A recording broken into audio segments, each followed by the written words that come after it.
Setengah tahun sudah Indonesia dilanda oleh pandemi COVID-19. Kasus pertama COVID-19 di Indonesia dilaporkan terjadi pada bulan Maret 2020. Dan hingga saat ini, September 2020, Indonesia telah mencatat lebih dari 200.000 kasus. Hal ini tentu berdampak pada sektor pendidikan di Indonesia. Para siswa mau tidak mau, bisa tidak bisa harus menjalani proses pembelajaran jarak jauh atau belajar di rumah. Hasil dari survei yang dilakukan oleh UNICEF menunjukkan bahwa 66% dari 60 juta siswa di seluruh Indonesia mengaku tidak nyaman belajar di rumah selama pandemi. Mengapa demikian? Apakah belajar di rumah tidak efektif? Apakah dengan belajar di rumah, para siswa tidak dapat memahami materi seperti belajar di sekolah? Lalu, bagaimana dengan orang tua siswa dan guru? Apakah hal ini menyulitkan mereka? Assalamualaikum warahmatullahi wabarakatuh. Perkenalkan, nama saya Muhammad Zalfa Roki Kabada. Menurut saya, pembelajaran di sekolah di masa pandemi ini yaitu mengalami perubahan rutinitas, termasuk dalam hal pendidikan. Dulu pembelajaran di perguruan tinggi ini dilaksanakan secara tatap muka, akan tapi sekarang pembelajaran harus dilaksanakan secara daring. 79% mahasiswa menginginkan pembelajaran secara tatap muka, sedangkan hanya 1% saja yang menginginkan pembelajaran secara daring. Sehingga dapat disimpulkan bahwa pembelajaran daring secara terus-menerus selama masa pandemi ini sangat tidak efektif. Terima kasih. Assalamualaikum warahmatullahi wabarakatuh. Nama saya Zulfa Rofiatunisa. Menurut saya, di masa pandemi yang terus merajalela, para tenaga pendidik terus memberikan banyak upaya terkait keberhasilan dalam melakukan pembelajaran. Beberapa metode telah banyak digunakan, seperti pembelajaran online dengan metode e-learning. Kelemahan dari pembelajaran online ini adalah kendala sinyal dan banyak menghabiskan kuota. Selain itu, minimnya keterpahaman mengenai materi yang disampaikan oleh dosen ataupun guru. Selain metode pembelajaran online, ada pula metode pembelajaran distance learning.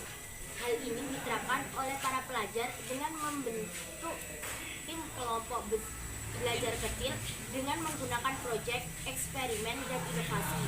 Kelemahan dalam metode ini adalah hanya bisa dilakukan oleh pelajar yang berada di zona hijau ataupun zona kuning. Dari metode-metode di atas dapat disampaikan bahwa pembelajaran berbasis online sangat tidak efektif dalam pembelajaran, dan dampak dari ketidakefektifan ini dapat berpengaruh terhadap peserta didik, baik konsentrasi maupun pola pikir peserta didik. Sekian, terima kasih. Assalamualaikum warahmatullahi wabarakatuh. Kenalkan, saya Muhammad Kasan Notora Harjo. Adanya pandemi COVID-19 ini, banyak aktivitas yang terganggu. Salah satunya dalam dunia pendidikan. Pendidikan yang semestinya kita lakukan secara offline, saling bertemu, tapi pada masa pandemi ini kita tidak bisa melakukannya. Pendidikan kita lakukan secara online atau dari rumah masing-masing. Menurut saya, pendidikan secara online ini kurang efektif, karena kita tidak bisa langsung bertemu dengan pendidik dan kita tidak bisa berdiskusi bersama dengan teman kita. Belum lagi banyak kendala seperti kurangnya penguasaan teknologi bagi para pendidik dan juga peserta didik, dan juga mahalnya biaya kuota untuk menunjang pembelajaran online tersebut. Harapan saya, semoga pandemi ini cepat berakhir sehingga pendidikan bisa dilakukan kembali secara offline sehingga menjadi lebih efektif. Sekian, wassalamualaikum warahmatullahi wabarakatuh.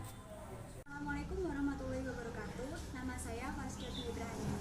Menurut saya, pembelajaran di masa pandemi mungkin untuk daerah-daerah yang lain yang ada di Indonesia sangat mudah melakukan pembelajaran kelas online dan sebagainya dari dosen mata kuliah di masing-masing kampus.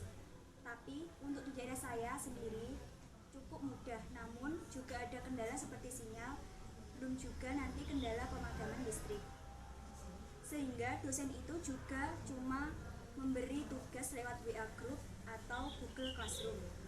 Kalau mungkin di saat itu ada kendala sinyal, dan kalau ada kesempatan bisa tatap muka melalui Zoom Meeting atau Google Meeting. Mahasiswa maupun pelajar benar-benar dipacu untuk belajar mandiri di rumah sampai saat ini. Sekian, terima kasih. Assalamualaikum warahmatullahi wabarakatuh. Saya Nurfira Amalia Fabrianti. Pendapat saya mengenai pembelajaran daring selama COVID-19 adalah pembelajaran daring bisa menjadi salah satu solusi yang tepat untuk mencegah penyebaran COVID-19.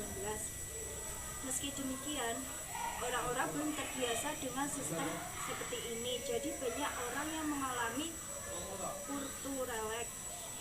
Sebenarnya saya punya solusi yang menurut saya lebih baik, yaitu dengan cara memberikan kesempatan bergantian untuk belajar di perguruan tinggi dan belajar online.